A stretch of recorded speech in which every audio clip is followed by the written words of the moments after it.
Sebelum saya mulakan cerita, tolong saya untuk subscribe channel ni dan aktifkan notification supaya tidak terlepas dengan video yang seterusnya.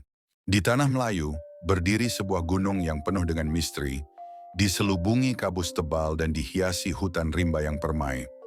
Gunung itu dinamakan Gunung Ledang, dan disitulah bersemadi sebuah legenda yang diwariskan turun-temurun.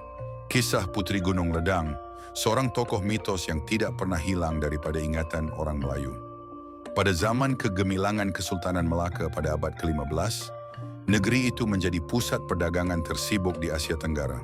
Kapal dari Arab, India, Cina, dan Nusantara berlabuh di pelabuhannya. Sultan Mahmud Shah, pemerintah terakhir Melaka sebelum kejatuhannya kepada Portugis, memerintah dengan kuasa penuh.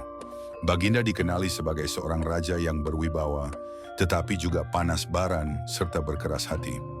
Suatu hari Sultan mendengar kabar tentang seorang putri yang luar biasa kecantikannya, tinggal di puncak Gunung Ledang di Johor.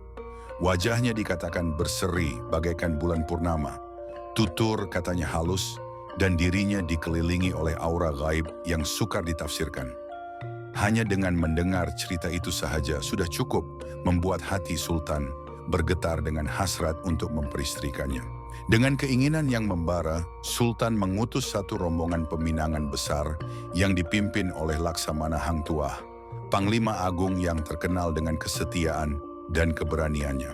Bersama-sama rombongan itu ada pembesar, hulu balang, serta pengiring diraja. Mereka membawa hadiah, emas, dan persembahan mewah sebagai tanda hormat. Perjalanan mereka bukan mudah. Dari Melaka ke Johor, rombongan merentas hutan tebal, melalui sungai deras, meredah semak belukar, dan mendaki laluan berliku di kaki gunung.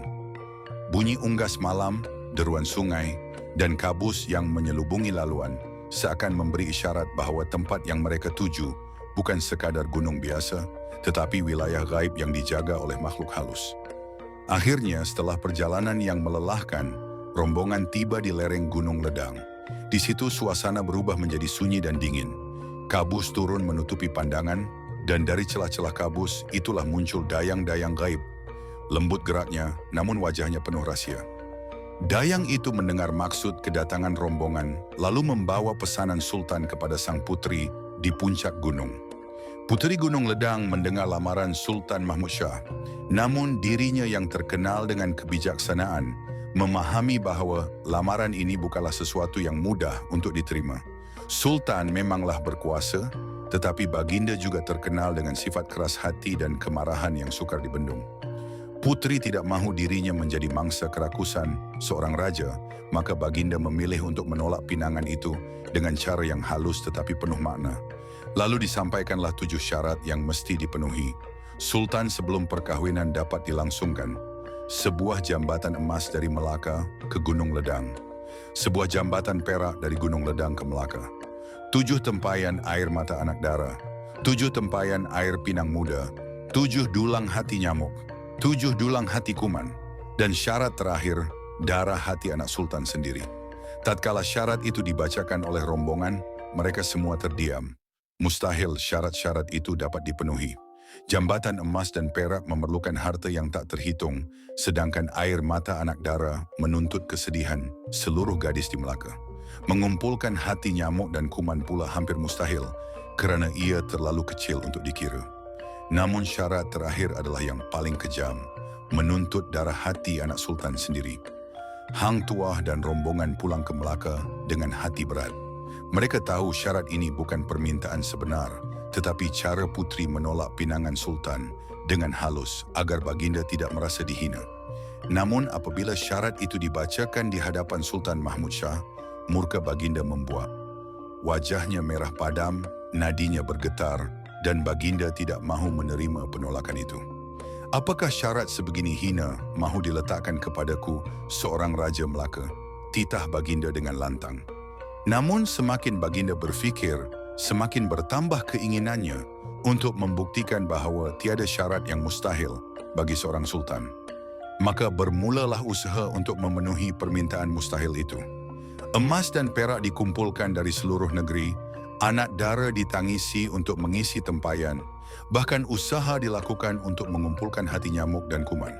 Namun setiap langkah itu jelas memperlihatkan kebodohan dan keterdesakan yang sia-sia. Akhirnya Sultan berkenan untuk melaksanakan syarat terakhir, menuntut darah dari anaknya sendiri. Baginda memegang keris, matanya merenung tajam ke arah putra kecilnya. Saat keris itu hampir dihunus, bendahara, pembesar, dan orang istana segera menahan Baginda. Dengan penuh keberanian, mereka merayu, "Ampun tuanku, janganlah kerana seorang putri, darah keturunan sendiri dijadikan korban. Seorang raja tidak sepatutnya mengorbankan warisnya demi nafsu dan keangkuhan."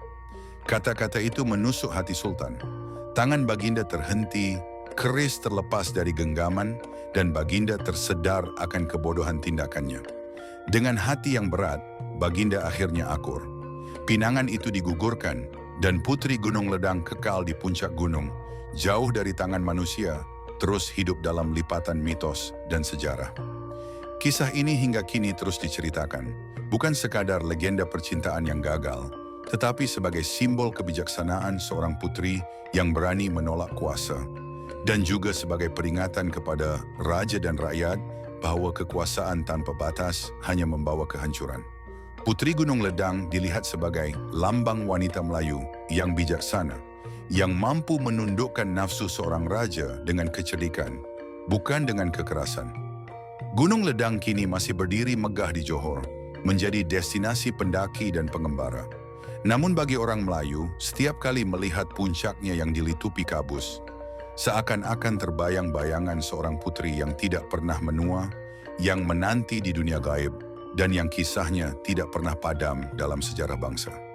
Demikianlah legenda Putri Gunung Ledang, kisah cinta, kuasa, dan kebijaksanaan yang hidup beratus tahun lamanya.